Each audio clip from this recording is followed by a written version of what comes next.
There is an ideology that invisibly dominates almost every aspect of our society. It seeps into every nook and cranny it can find, from the cities to the countryside, from our jobs to our homes, from our schools to our political system, and even into our relationships with each other and with the planet. It burrows down into the deepest values we hold, such as freedom, dignity, and choice, and uses them to its own advantage. This ideology has gripped us so tightly that its logic has become intertwined in our own conventional wisdom. You may have never heard its name before, but this ideology is real, it is dangerous, and it is finally being exposed. This ideology is neoliberalism. What is neoliberalism? There are many ways to answer that question. You can call it a philosophy, a movement, a political project, or even a set of social values. In its most basic form, however, neoliberalism is an economic ideology that exists within the framework of capitalism. When observed at its philosophical origin, neoliberalism appears as an absolutist mantra that proclaims that a government or state must never intervene in any market or economy, even to provide welfare for its citizenry, lest it put society on a slippery path towards socialism and totalitarianism. The market, which is the wellspring of human freedom, must be allowed to operate free of any constraints or regulations. Anything less is to diminish the freedom of all human beings and place civilization in enormous peril. Practically speaking, neoliberalism refers to the various ways in which our society has elevated competition above all other conceptions of economic rationality, retasked the state with liberating competitive markets, and put increased responsibility onto the private individual to guarantee their own survival. Neoliberalism conceives of the world as one big interconnected competitive market, where human beings derive their freedom from their ability to express their preferences through consumption and represent their value through their ability to sell their labor for wages. Since all people enjoy equal access to and opportunity within this competitive market, inequality between winners and losers is permitted. And because neoliberalism asserts that there is an unbreakable link between economic and political freedom, neoliberalism seeks a world with unfettered economic freedom, which would naturally guarantee political freedom for all. Therefore, according to neoliberalism, the predominant role of government should be to maximize economic freedom, no matter the cost. That might sound to you like a strange way to organize society, and you'd be right. But we live in a world that's been dominated by neoliberalism for close to 4 decades. Beginning in the late 1970s and early 1980s, most of the countries in the world transitioned from the old economic paradigm, one that had been operating mostly successfully since the late 1930s, to a new economic paradigm, specifically a neoliberal economic paradigm. This transition, sometimes referred to as the market turn, was no less than a revolution in economic and political thought, and brought very dramatic changes to society. And yet, one of the most fascinating elements of neoliberalism is how its ideas, its rise, its ensuing power, and even its very existence are still unknown to most people today. Ask anyone you know, even someone who seems particularly attuned to politics or economics, and they will likely struggle to define neoliberalism for you or recall much of its history. In a society that's been neoliberal for as long as ours has, this is extraordinary. As a columnist of The Guardian, George Monbiot has astutely observed, living in the United States, the United Kingdom, or virtually any other country on Earth without knowing what neoliberalism is akin to living in the Soviet Union without ever having heard of communism. You might still be fuzzy about what exactly neoliberalism is, but you have doubtlessly seen many examples of it in your own lifetime. Do you sometimes wonder why grocery stores often throw away food that could easily be given away to the hungry? Do you ever wonder why spikes on the ground are considered a solution to homelessness? Do you often wonder how it is possible to have incredible displays of wealth and opulence alongside abject and desperate poverty in the same community? And do you ever get the strange feeling that the economy, and by extension our roles as consumers, have been clandestinely placed at the center of our moral and political universes? If you do, then a close analysis of neoliberalism and its history will likely shed some insight into those nagging suspicions. In neoliberal societies, the only remedies to social problems considered politically palatable are the ones that rely on the market to deliver the solution, even if that solution doesn't actually solve the problem. The reason why excess food isn't given to the hungry is because the right of a private company to sell groceries at a profit is elevated higher than a vulnerable human beings need to eat. The reason why we place spikes on the ground to disperse homeless people is because we value the rights of property owners and businesses to be free of uncomfortable eyesores more than we care for the plight of propertyless people. The solution for these vulnerable people, the argument goes, is to simply pull themselves up and engage in the market to get what they need. For the government to step in and provide affordable housing to the homeless or to give food to the needy, would be unfairly diverting profits from private businesses who only recognize humans as consumers. And the government can't be allowed to help the vulnerable, the argument goes, because to do so would inculcate dependency in the population and lead to greater and greater encroachments of the state. You can probably think of more examples of neoliberal capitalist logic the longer you try. Have you ever wondered why the idea of raising the minimum wage is so controversial? Because wages for workers and laborers are seen as a cost to be minimized, not as an investment in human prosperity or even as a basic requirement of doing business. Why is the idea of taxing the wealthy so controversial? Because neoliberalism asserts that people are wealthy because they simply work harder, work smarter, and are more virtuous. Taxation is seen as stealing from those who have earned and handing out to those who haven't, rather than as leveling a playing field that offers the well-off incredible opportunities to compound their wealth from the beginning of their lives. Why is the government viewed as a perpetual enemy of the market? Because the government's moral contract with its citizens enables it to regulate and restrict the market's ability to trade or speculate recklessly, thereby protecting consumers and limiting the potential profits of businesses. Why is the average American's default mode of transportation a personal vehicle instead of public transportation?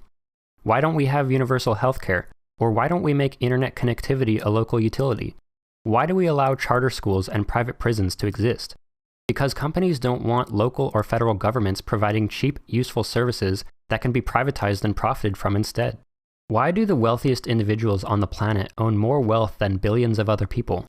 Why have the wages of working and middle-class people stagnated for almost 40 years? Why are the costs of basic necessities and opportunities for social mobility rising out of attainability?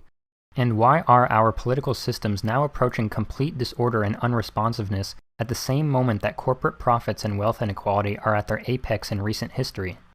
These are all natural questions to ask in our neoliberal society. But for many of us, they're made taboo, or even imperceptible, by a normalized culture of economic absurdity that we've been immersed in for so long that we don't see anything out of the ordinary.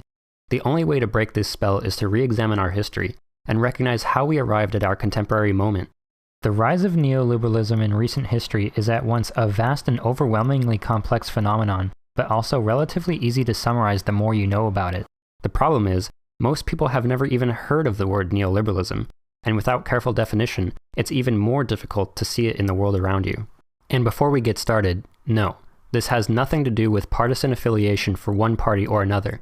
As we'll see, neoliberalism is a deeper framework for society that both major parties in the United States, liberals and conservatives, subscribe to differing degrees. Let's start with the word neoliberalism itself. Neoliberalism simply means new liberalism, which means there is also an old liberalism that we ought to be familiar with before moving forward. In the aftermath of World War II, the United States and its allies began the reconstruction of Europe and other parts of the world with a basic economic plan in mind. The emerging states would all turn towards liberal democracy, and their economies would focus on achieving full employment, economic growth, and the welfare of their citizens. The most important detail, however, was that state power would be used to intervene in, or in some cases completely substitute, markets. These policies were called Keynesian, named after the major British economist John Maynard Keynes. They rose to prominence in the 1930s following the Great Depression, and were the basic prescription for all liberal economies following World War II. The world before the Great Depression in many ways resembled the world today. Income inequality was high, the notorious robber barons enjoyed powerful monopolies over entire industries, and Wall Street was cashing in on the Gilded Age. But all of that came to an end in 1929 when the stock market crashed, and the entire world was subjected to an extended economic depression that changed global attitudes towards unregulated economies. What the Great Depression taught the world was that economic collapse caused by unregulated markets could destroy the chances for a better life promised by a democratic society. Therefore, governments were forced, by popular discontent, to grapple with the issue of government-regulated economies, and turn to economists like Keynes for answers. Keynesian economic policies, represented by the New Deal under U.S. President Franklin Delano Roosevelt and the development of robust welfare systems under Prime Minister Clement Attlee in the UK, created the backbone of what most of us today consider a fair economy. The government would regulate markets by setting standards for wages, work hours, and welfare systems such as healthcare and education. In some cases, the government would break up monopolies or take over entire markets to prevent them from falling or becoming privatized. This was thought to be a class compromise between capital and labor, and was generally advocated as a necessity for domestic peace and tranquility. Capital, represented by the employers, the business leaders, and creditors, could still do business and make profits, while labor, represented by employees, workers, and consumer advocates, could lead prosperous lives thanks to their healthy wages, benefits, and social services. The other, more well-known half of liberalism was that society would be run democratically. Citizens would enjoy rights of free people, such as the right to speak and associate freely, to find dignified work, to elect representatives to public office, and to be free from arbitrary government oppression or corporate exploitation. This combination of liberal democracy with an economy monitored and regulated by the government is what is known as embedded liberalism, meaning that market and corporate activities are constrained by a web of regulation which prevents them from exploiting labor and acting recklessly in pursuit of profit. In the realm of politics, embedded liberalism was often referred to as the post-war consensus, referring to the way most countries in the world adopted embedded liberalism during the Reconstruction after World War II. In the United States, embedded liberalism came after the period of classical liberalism, which had a laissez-faire or leave-it-alone approach to the economy, and contributed to the conditions leading to the Great Depression.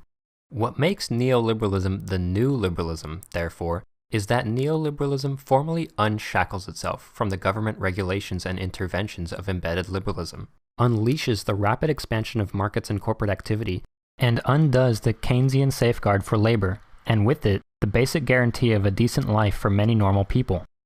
Neoliberalism is different from classical liberalism in that rather than simply taking a laissez-faire or do-nothing approach to the economy, neoliberal states actively construct the policies and infrastructure necessary to create unregulated, free markets by design, markets which the government must create but never interfere with. Because neoliberalism is so opposed to government intervention in the market, neoliberals are sometimes referred to as libertarians, which is an umbrella term that encompasses varying degrees of skepticism towards the state's mandate to govern. Many of the early neoliberals were described as libertarians, conservatives, or even laissez-faire liberals, but the truth is that they were articulating a brand new framework for society that tasked the government with actively reorienting society around the market. As Daniel Stedman Jones has observed, the term neoliberal likely didn't catch on in our culture because it was lacking context. The terms liberal and conservative that we assign to our political parties today emerged out of the New Deal era, with supporters of the New Deal becoming liberal and opponents becoming conservative. The central confusion surrounding neoliberalism, then, is that the term itself appears to resemble liberalism, but in fact has much more in common with post-New Deal conservatism, in that neoliberalism is fundamentally opposed to the New Deal and in economic intervention by governments in general. Though neoliberalism initially found its home in the American and British conservative parties, neoliberalism would eventually dominate both the liberal and conservative parties in the US and the UK, demonstrating the misleading nature of our traditional political labels and our collective failure to properly identify the neoliberal movement during its ascension.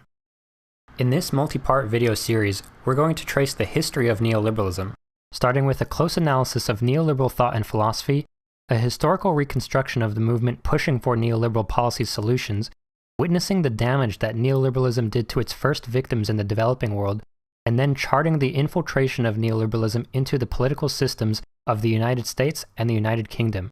We'll then analyze how neoliberalism spread internationally and created the global political and social dysfunction we now find ourselves confronting. There are potential solutions to neoliberalism, but we can't understand what those are until we understand the history of neoliberalism itself. The origins of neoliberalism extend as far back as the late 1930s, and the success of neoliberalism was the fruit of decades of work by neoliberal academics and advocates in a group called the Mont Pelerin Society.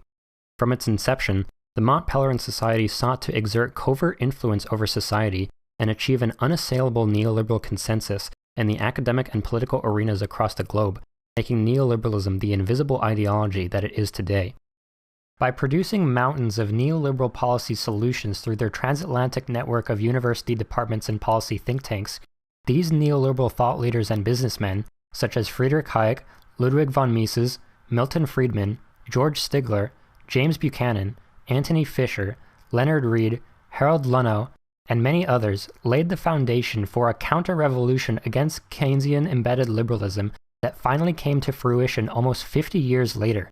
That neoliberalism completely displaced the post-war consensus by the late 80s is a testament to how committed these men were and how unprepared the rest of the world was. Today, Both the US and the UK are prime examples of neoliberal states in a late stage of their development. The neoliberal revolutions in these countries took place in the late 1970s and early 1980s, beginning in the administrations of Jimmy Carter in the US and James Callaghan in the UK. In the midst of the stagflation crisis of the 1970s, Carter and Callaghan both turned to monetary policies advocated by Mont Pelerin members such as Milton Friedman to reduce inflation and unemployment. Though neoliberalism found its first openings under the control of liberal parties, it was their conservative successors, Margaret Thatcher in the UK and Ronald Reagan in the US, who took the neoliberal baton and ran so far with it that no administration since then has walked back the neoliberal consensus in either country. The unfortunate truth is that no one really tried to either. The liberals who took power following Thatcher and Reagan, Tony Blair in the UK and Bill Clinton in the US, simply accepted the new normal of neoliberalism and abandoned their party's historic roles of protecting labor from capital and protecting society from monopoly power. This is why people often make the imprecise claim that both parties are the same. There are still many important differences between them, but enduring support for neoliberal economic policies is not one of them. The adoption of neoliberalism in powerful countries like the US and the UK influenced countries around the world to follow suit, making the path to neoliberalism in these two countries particularly crucial to understanding the spread of neoliberalism across the globe. But before neoliberalism was adopted in developed countries like the US and the UK, it was imposed by military force on developing countries such as Iran, Guatemala, Indonesia, Brazil, Argentina, and Chile, in order to protect American business interests and to gather experimental data for neoliberal economists in the US to test their assertions. Military coups backed by the CIA took place in each of these countries, and the neoliberal economic policies which were adopted soon after were accompanied by the deaths, torture, and disappearances of hundreds of thousands of innocent people who were targeted for their political opposition to these regimes. When neoliberalism came to the developed world, there was no need for violent coups, but the resulting changes in society led to a different kind of oppression. Even when the suffering brought on by military dictatorship was taken out of the picture, neoliberal economic policies created suffering through the imposition of austerity, inequality, unemployment, incarceration, and poverty on normal people, and human needs for social solidarity and stability were submerged in a new world of ubiquitous competition, commodification, loneliness, and disconnectedness. The peaceful adoption of neoliberalism in the developed world didn't put an end to others being coerced into it, however. International lending bodies such as the World Bank and International Monetary Fund, created at the beginning of the post-war consensus, were converted to neoliberalism in the 1980s and subsequently began converting countries all over the world to neoliberalism through the process of structural adjustment policies in response to financial crises. Only recently has the IMF reconsidered its allegiance to neoliberalism after decades of touting its economic infallibility. But what exactly is neoliberal economic policy? How does it change or modify the economy and society? The economic route taken by neoliberal regimes is reflected in a policy playbook that's been seen reproduced around the world over and over again. Neoliberal economics, otherwise known as free market economics, relies on the simultaneous implementation of multiple different methods of economic shock treatment, as writer Naomi Klein calls it. Neoliberalism shifts the primary goal of economic policy from achieving full employment to the reduction of inflation, and therefore pursues contractionary monetary policy over fiscal policy. These policies tightly control the supply of money being printed by the government in order to keep the real value of the currency high, to keep prices stable, to increase interest rates, and therefore increase returns on loan repayments from debtors, and to deprive the government of money to spend on Keynesian interventions. Far from being a small technical detail, the shift from targeting full employment to inflation is what marks the death of embedded liberalism and the arrival of neoliberal regimes in almost every instance. Neoliberalism calls for deep budget cuts to government spending, even if that spending is devoted to crucial social services or welfare programs, which is also known as austerity. It also calls for the privatization of state-owned industries and services, which will later be privately operated or simply sold. It calls for the suspension of fixed price controls and exchange rates, the removal of tariff protections for local industries, and the suppression of labor's right to collectively bargain for improved work conditions. These goals are often accomplished with a combination of domestic legislation and international free trade deals such as NAFTA or the recently scrapped Trans-Pacific Partnership, which encode trade liberalization, the outsourcing of cheap labor, and corporate supremacy over government regulations into the DNA of their partner nations. Essentially, Neoliberalism calls for the removal of any regulations or legislation that impede the aspirations of multinational companies and corporations and of the politicians who inevitably benefit from serving them. The logistical purpose of these policies is to create a playground for private capital to invest in and profit from. Decreasing federal budgets for education, healthcare, and housing, and the accompanying privatization of those industries, forces people to pay private companies for crucial or even life-preserving services, companies that can easily raise the prices of these services and escape punishment for doing so. Removing tariffs means opening the economy to foreign investment and flooding the market with cheap foreign imports that crush local businesses, increasing unemployment and poverty, and sending money out of national circulation and into private pockets. Neoliberal economics also causes substantial growth in debt due to the combination of tax cuts and military spending, which are often two major priorities of neoliberal regimes, or the acceptance of structural adjustment loans from the World Bank or IMF, who then collect the loan repayment and interest from the national government, but not the private companies who spent the money. Fixed price controls, fixed exchange rates, and labor's ability to protest these conditions are obstacles to maximizing the returns on these investments, and so are removed. The practical result of these policies is an enormous redistribution of wealth from the public sector to the individuals and companies providing these new private markets, who represent a convergence of corporate and political power. The line between politicians and wealthy business people is often blurred in late-stage neoliberal capitalist societies and can be accurately described as a power elite that views the population it is meant to serve as a captive and untapped market that can hold debt and risk, but receives no relief in the form of government spending, bailouts, or basic compensation for labor. The military and police are strengthened, and then used to protect the power elite and their property if they experience resistance.